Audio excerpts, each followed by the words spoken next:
Capítulo número 4. El canon de la Biblia, una regla de fe para determinar si una cosa es verdadera o falsa. La palabra canon viene de la lengua griega y corresponde a la expresión una caña recta que sirve para sostener derecha alguna cosa. Para nosotros es como una regla de fe para determinar si una cosa es verdadera o falsa. Es el criterio de la verdad de una afirmación.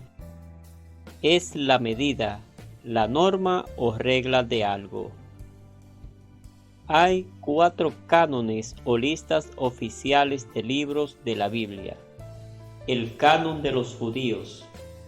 Ellos aceptan 39 libros del Antiguo Testamento. No aceptan ningún libro del Nuevo Testamento. El canon de los protestantes. Ellos aceptan 39 libros del Antiguo Testamento y 27 del Nuevo. Total 66 libros. El canon de los católicos. Aceptamos los 46 libros del Antiguo Testamento y los 27 del Nuevo Testamento. En total, 73. El canon de los ortodoxos, o sea, los 200 millones de cristianos del Oriente Medio, aceptan como los católicos los 73 libros de la Biblia. Cabe preguntarnos, ¿por qué las iglesias cristianas evangélicas no aceptan todos los libros que están en la Biblia católica? La fijación del canon bíblico constituyó una necesidad para la Iglesia. Era necesario hacerlo por la universalidad de la única Iglesia, para mantener una misma regla de fe en todas las iglesias esparcidas por la tierra. Era indispensable disponer de un mismo canon frente a los herejes que recurrían con frecuencia a libros secretos apócrifos. Era de todo punto necesario delimitar claramente los libros normativos de la fe, distinguiéndolos de cualquier otro, fuera apócrifo o no. La Iglesia y el canon.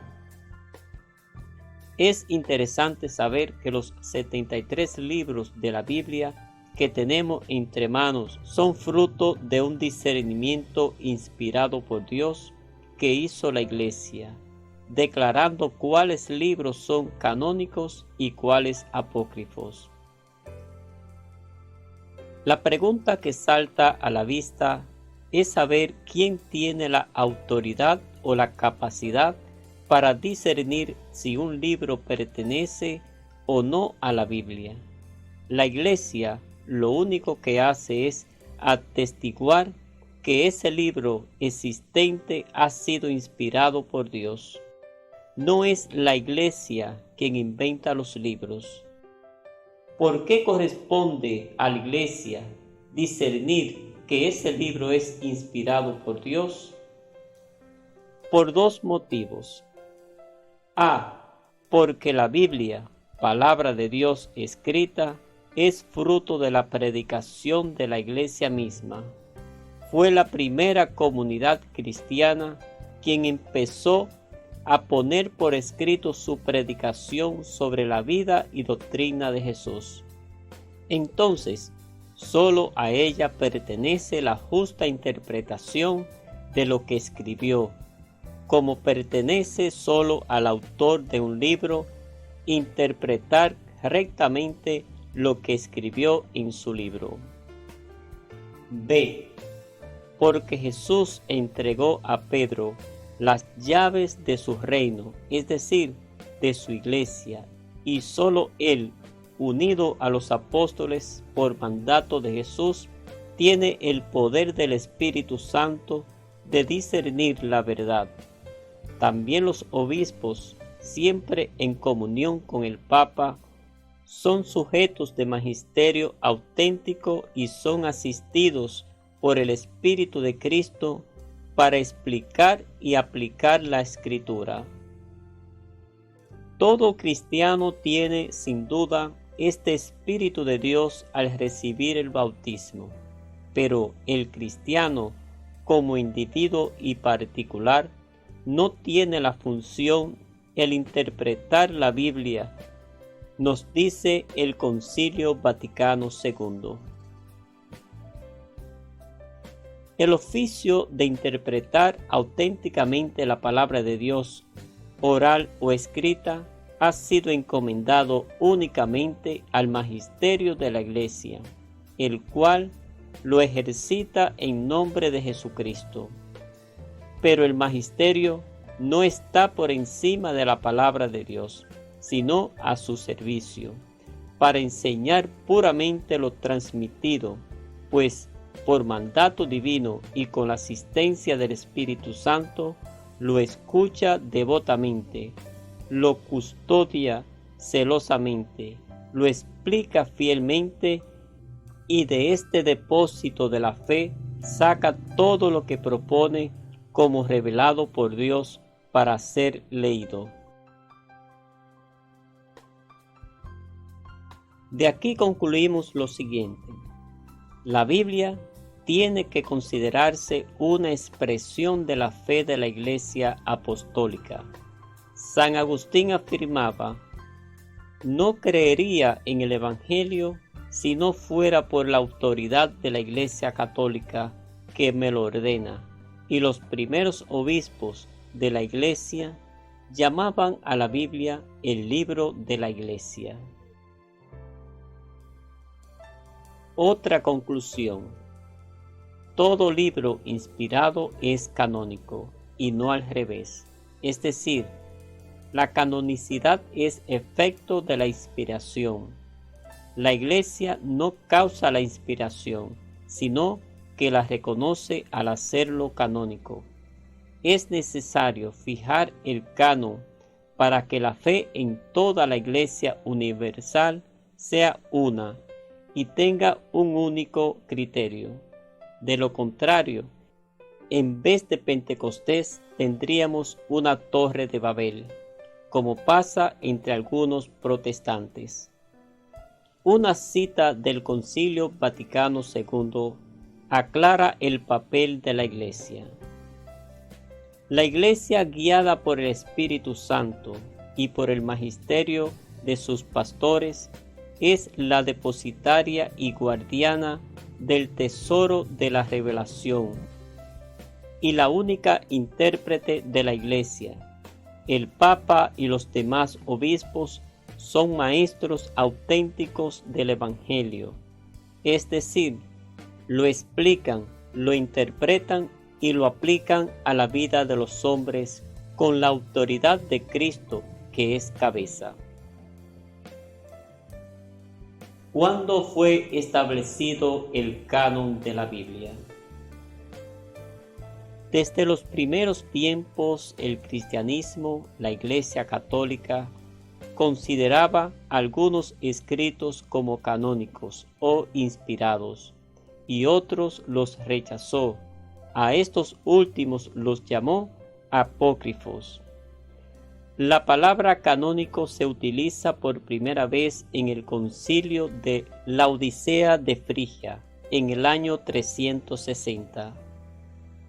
En el canon 59 se establece que en la asamblea no se debe recitar salmos privados o libros no canónicos, sino solamente los libros canónicos del Nuevo y del Antiguo Testamento. Libros canónicos, por consiguientes, vendrían a equivaler al conjunto de libros que norman la fe de la Iglesia. Las primeras decisiones de la Iglesia en relación al canon de la Biblia se dieron en el Concilio de Hipona, en el año 393. La última definición fue en el Concilio de Trento en el 1546. ¿Qué criterios tuvo la Iglesia para saber que un libro es inspirado? Podemos establecer los siguientes criterios. Primero, criterios para el Antiguo Testamento. A. La Biblia de los 70. Es innegable que al abrirse el cristianismo a la gentilidad y a la cultura helenística, la escritura judía utilizada por los primeros cristianos fue el texto de los 70.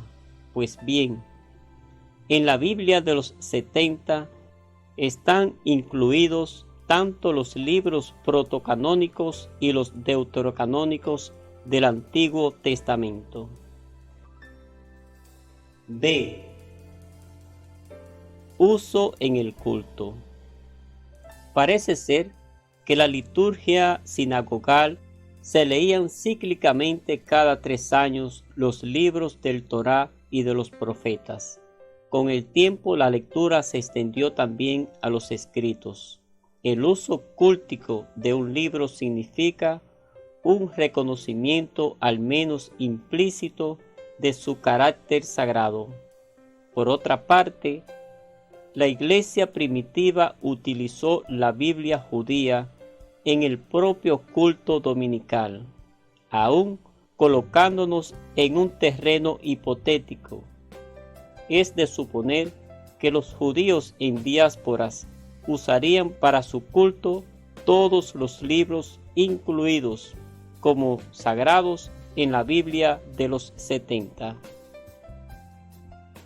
C. Uso en los escritos del Nuevo Testamento.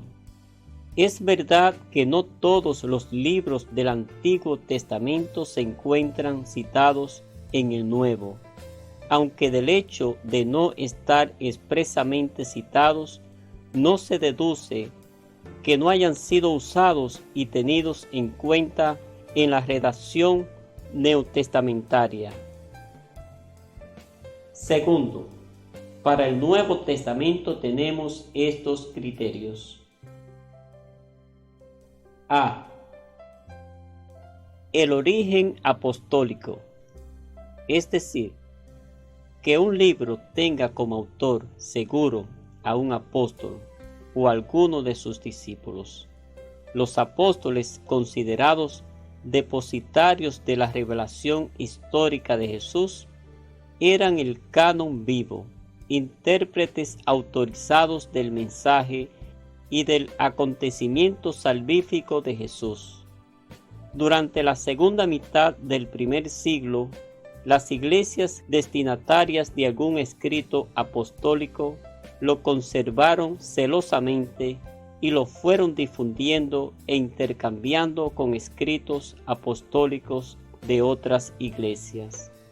Poco a poco, el canon vivo se convirtió en canon escrito.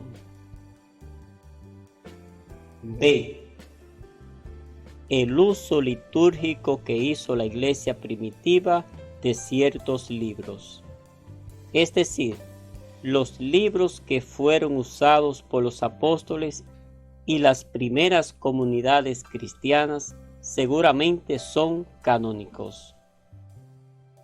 C. La coherencia, es decir, que la enseñanza de un libro sea coherente con el resto de la escritura. D. La ortodoxia.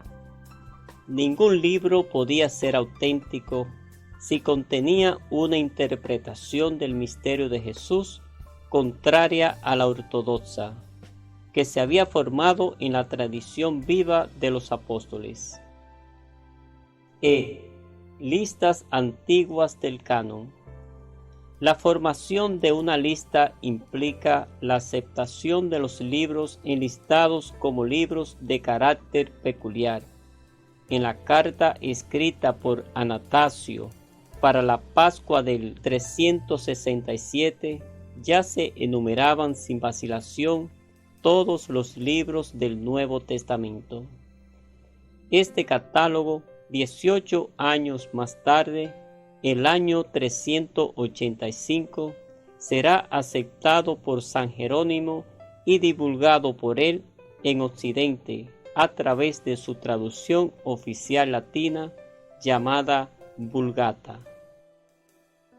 Una vez presentados los criterios, está claro que ninguno aisladamente ha bastado a la Iglesia para determinar la canonicidad o no de un escrito.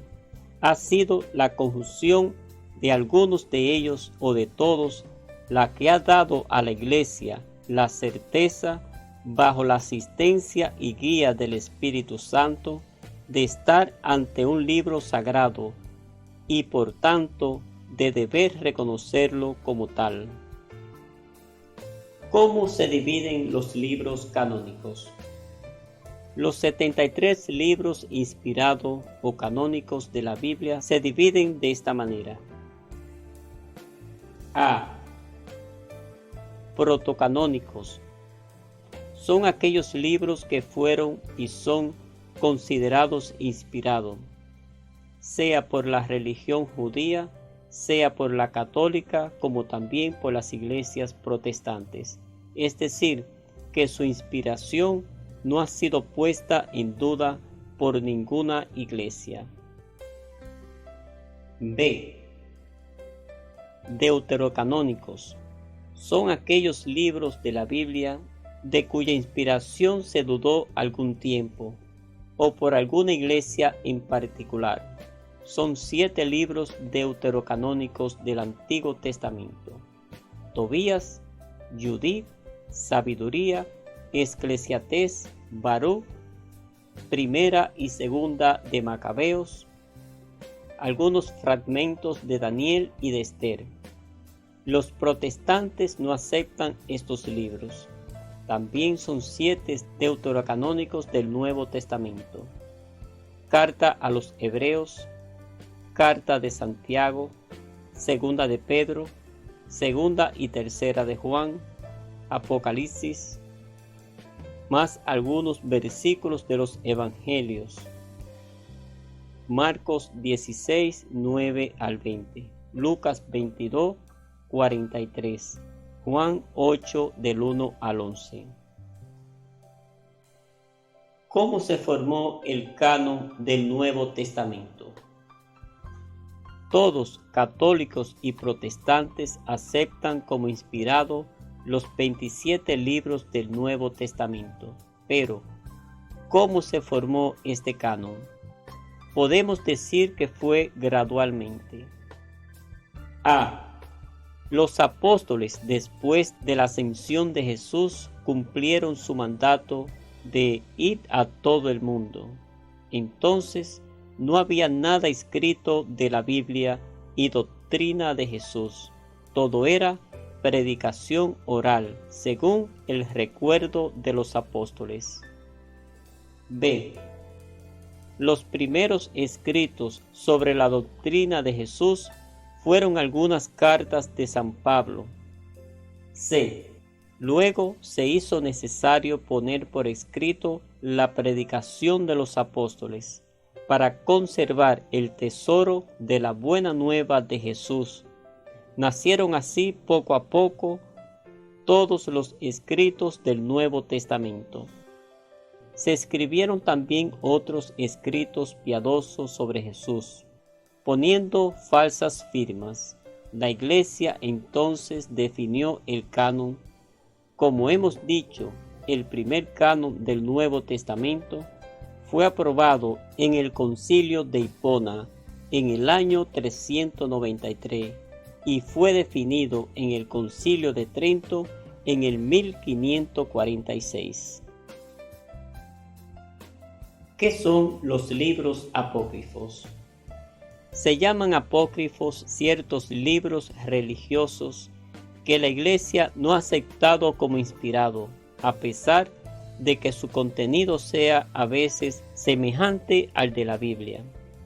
La palabra apócrifo es griega y quiere decir oculto o escondido. Tradicionalmente se les ha negado la inspiración y la canonicidad porque la mayor parte de las iglesias no aceptaron su origen apostólico, porque contenían hechos exagerados e imaginarios y porque algunos puntos no concordaban con la regla de la fe. Fueron escritos entre finales del siglo II y el IV, aunque algunos de tales escritos tuvieron muchísima difusión durante la Edad Media. ¿Cuáles son estos libros apócrifos del Antiguo Testamento? Tenemos libros de Enoc, libro de los Jubileos o Pequeño Génesis, tercero y cuarto de los Macabeos, oración de Manasés o Salmos penitencial, 3 y 4 del libro de Esdras, Salmos de Salomón. Del Nuevo Testamento tenemos Evangelio de Tomás, Evangelio de los Hebreos, Evangelio de Pedro, Protoevangelio de Santiago, la Asunción de María, Carta de nuestro Señor a Agar, Cartas apostólicas, Tercera carta de Pablo a los Corintios. ¿Cómo saber si una Biblia es católica? Es bastante fácil distinguir una edición católica de la Biblia. Hay dos señales. A. Por el número de libros. Si el Antiguo Testamento consta al menos de 46 libros, están incluidos los deuterocanónicos Tobías, Judí, Primera y Segunda de Macabeos, Sabiduría, Eclesiástico y Baruch. Esa Biblia es casi seguro católica. Digo casi, ya que algunas Biblias protestantes incluyen estos libros al final del Antiguo Testamento. B. La aprobación eclesiástica. Solo en la Biblia de edición católica se encuentra en las primeras páginas la autorización de la Iglesia a través de un obispo que permite la impresión y garantiza la buena traducción de la edición. Puede encontrar la frase nihil obstat, es decir, no hay dificultad. También puede encontrar la palabra imprimatur, es decir, la autorización de un obispo para imprimirla. Hasta aquí este cuarto capítulo de este curso bíblico. Los invito a seguir en el siguiente video para escuchar el capítulo número 5.